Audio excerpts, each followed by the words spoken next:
Hi everyone, Nyy'zai here. Today I was going to talk about the inspirational dance, and it came up because we've been watching one of the shows that we've been binging on because it's funny because like Coach says, we pretty much like when we find a show that we like, we try to get it in like marathon. We just go crazy on it and like geek out on it, which is a lot of fun. So, but one of the shows is Bering Sea Gold, and Bering Sea Gold is about gold dredging in Nome, Alaska. And so you have these different ships that are gold dredges that the cameras follow, and there's some drama that ensues from them being like characters. They're kind of here at the edge of the world in kind of this Wild West situation, and you have this rush for gold. So there's legitimately there's a good amount of gold there in Nome, Alaska, and it can be reached by these water dredges, and so they're out there pursuing their dreams, and so it brings some like really interesting characters. A lot of them are pretty volatile beings, and that's brought them, their nature has brought them to this place, Nome, Alaska, where now it's like they do have claims, but other than that it's pretty no rules kind of things, because you still have the issues of still of like theft and all sorts of stabbing that gets involved when you have things that are like my precious, and gold seems to be one of those things for humans. So it's this very specific, very interesting bubble where these sort of volatile characters are pursuing their dreams, looking for gold. And you have these two people, one of them Emily Rydell, and she's a Nyy'zai, and the other is Nyy'zai Zeke Tenoff. And I'm going to talk about like they have this their inspirational mojos, and they have this dance back and forth that has been going on for several years, and I'm kind of just gonna talk about how the inspirational dance can teach you a lot, but you can come to a certain point where you just have to go your own way to learn more, like to actually you've gone to the end of the rope with that inspirational dance, and you have to move on to gain a higher perspective, and to keep and to actually not go off, because certain inspirational dances, because of maybe like what has been done in the past and so forth, what's brought them to this point of dysfunctionalness, you just can't repair that, and it's going to keep repeating the same pattern, the same dysfunctional pattern, and so you just have to leave with the lessons you learned from that and go to something else, and that doesn't have that dysfunctional pattern in its muscle memory, and so doesn't doesn't just like instinctually, just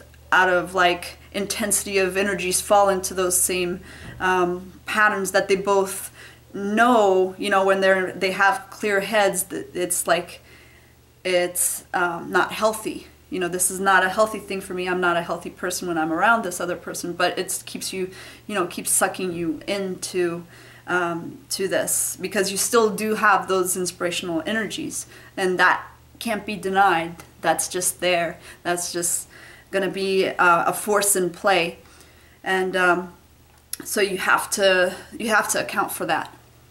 Emily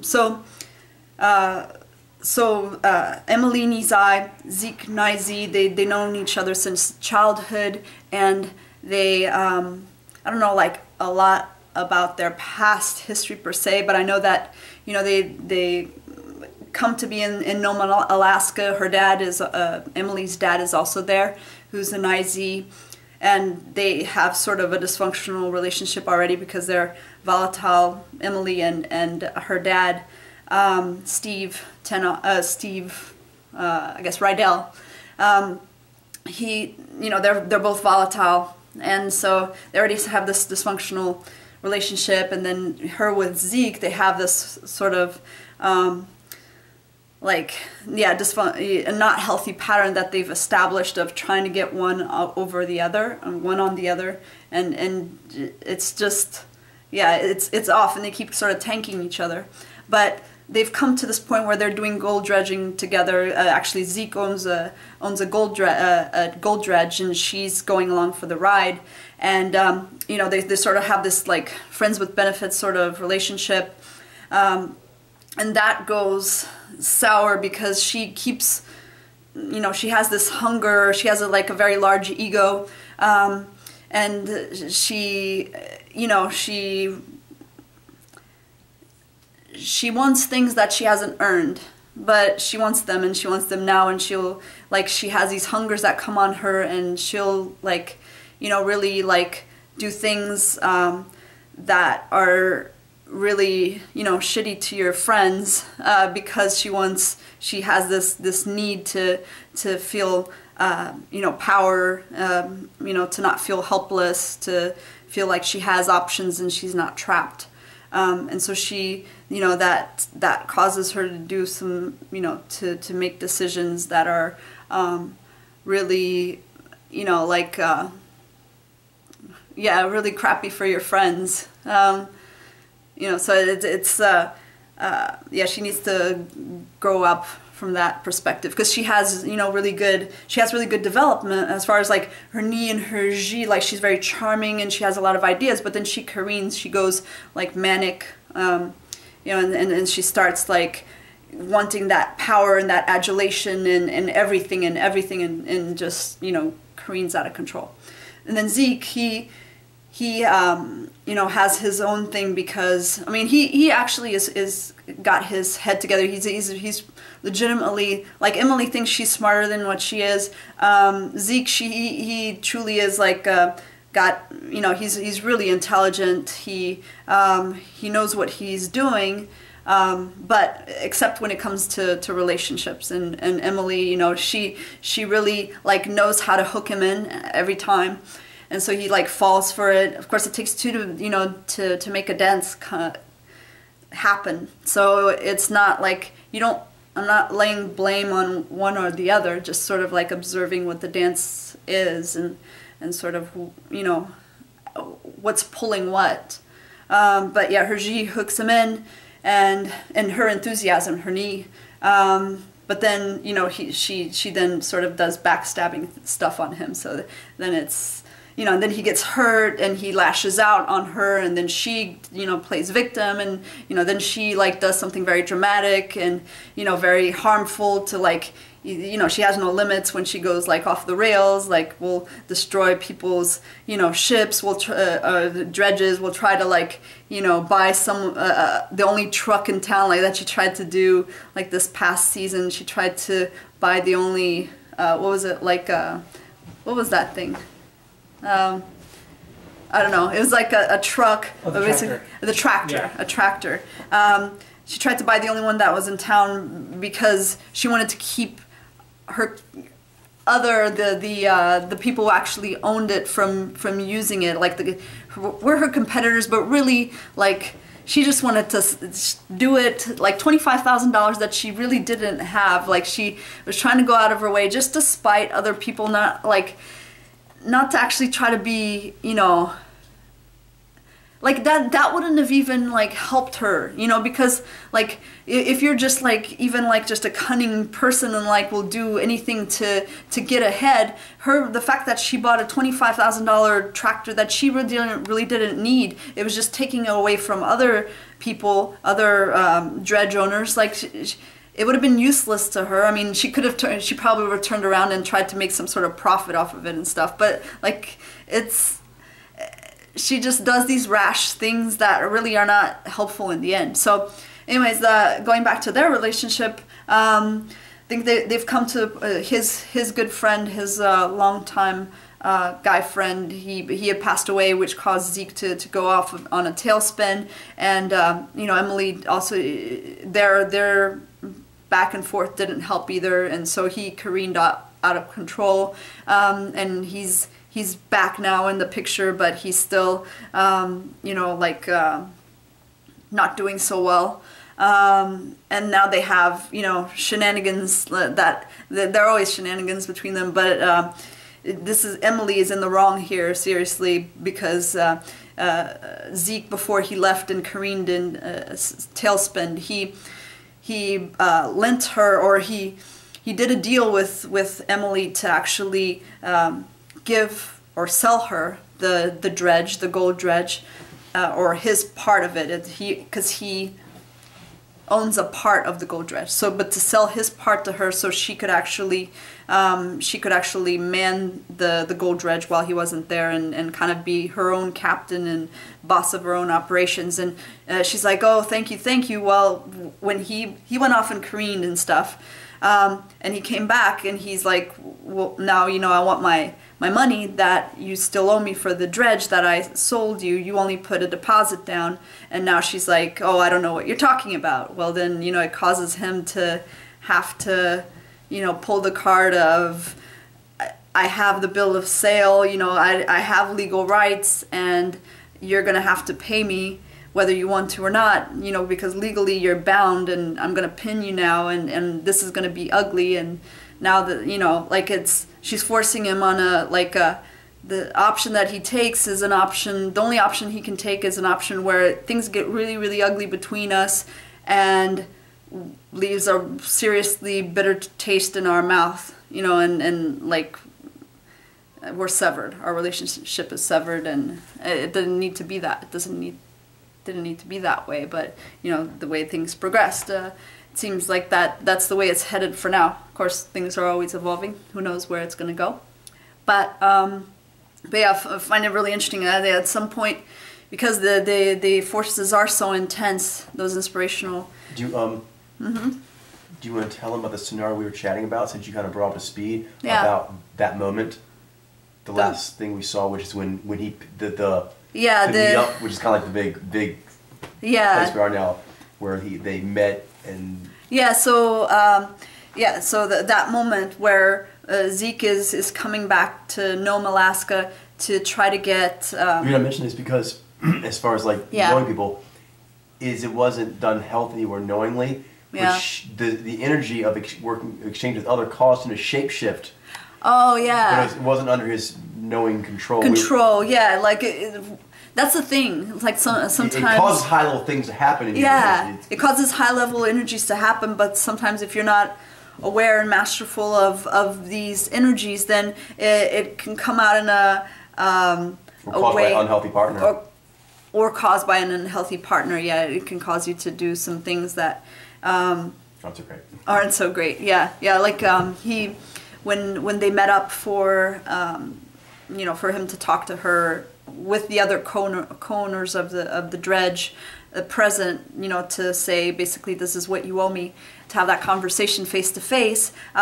So when they met up and they were first, you know, gonna greet, like it had been a long time, you know, a while since they'd seen each other, and there's a lot of energy there. So in that moment, instead of like Zeke, like kind of like you could see like the energy came on him, and like he just sort of, you know, like lost control there for a second, and like he grabbed her, he hugged her and sort of like did a noogie on her head like they were like 5 years old again or something. But it was sort of some like weird like love-hate bully. I want to dominate.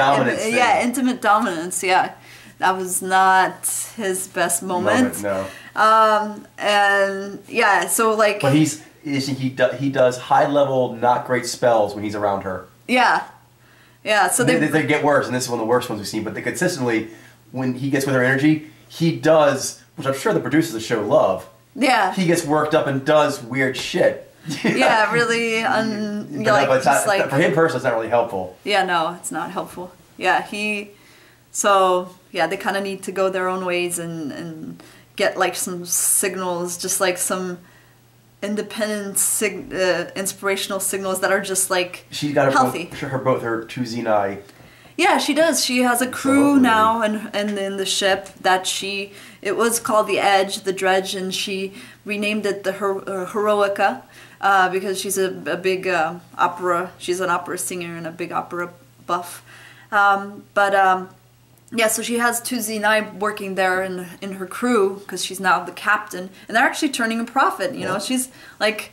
And they're helping her ease up. She was like, yeah. She's less neurotic around them. Yeah, she's less neurotic, you know, around her, the Nyy'zai versus like her dad and Zeke. Like sometimes you need training wheels before you go to dance with the Inspirational, because she does like her normal like, you know, loopy sort of behavior and like overly dramatic or melodramatic, and the Nyy'zai are kind of like, well, how does this what I'm seeing here relate to, you know, us like going and finding gold and us getting paid, you know, and then she sort of snaps out of it, but with the, so it's like more of a Nyy'zai, which sort of like takes her out, like even her knee out of that like ego pursuit of like I'm more clever than you are, you know, like, because they don't really do that game as their native of like I'm more clever than you. So she like, it doesn't, that's sort of like how Coach was talking about the chips on your shoulder. That seems to be a chip on her shoulder of like, you know, being the most clever, outmatching other people, other, you know, and particularly her other, but in a non-healthy way. And so like actually working with the Nyy'zai actually is like they have those inspirational energies, but in a ratio and with a source that's doesn't set her insecurities, her neuroses up, and like. Because actually, probably would be good to have like a healthy Nyy'zai for as well. But probably if she met one, it would get too dramatic, clingy, weird. Yeah. You know what I mean? Because she still hasn't sorted out. She needs to get like work it out first, like process it. Yep. Work it out. Work it out. Work it out, girl.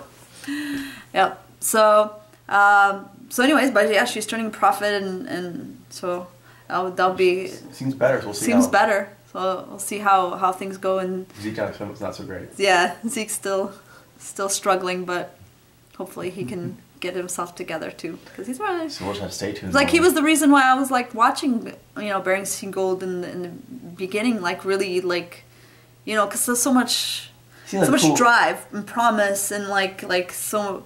Like, and he seems squared away. Yeah, and he seems squared away, and he's humble and everything, like, and just smart and industrious. But then, like, when the Emily, you know, when they started, like, when they both, their relationship came into the picture, you just saw, like, nuclear explosion, like, everything, like, just was self-sabotage from there. And we saw in the meeting when they were talking, like, he brought up some phone conversation they had where she said she didn't love or respect him.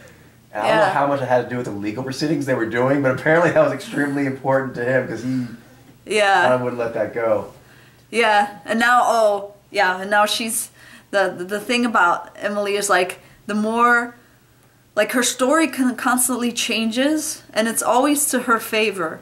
And over time, like I was reading, like I keep reading these interviews of her talking about, you know, Zeke, and the whole experience there and what's going on, and they keep getting progressively like, you know, like Zeke is a train wreck, you know, I was always the leader and always the, you know, the one who was in charge, you know, like the born leader from the get-go, and I am the one, and, you know, and Zeke is a train wreck, and I feel sorry for him, and I'm scared of him, and, you know, it's like, okay, get some perspective, get some perspective. That's the theme.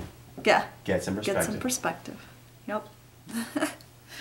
So, anyways, that's all something everyone can use some is that was awesome. More perspective. Yep. So see you guys next time. Bye.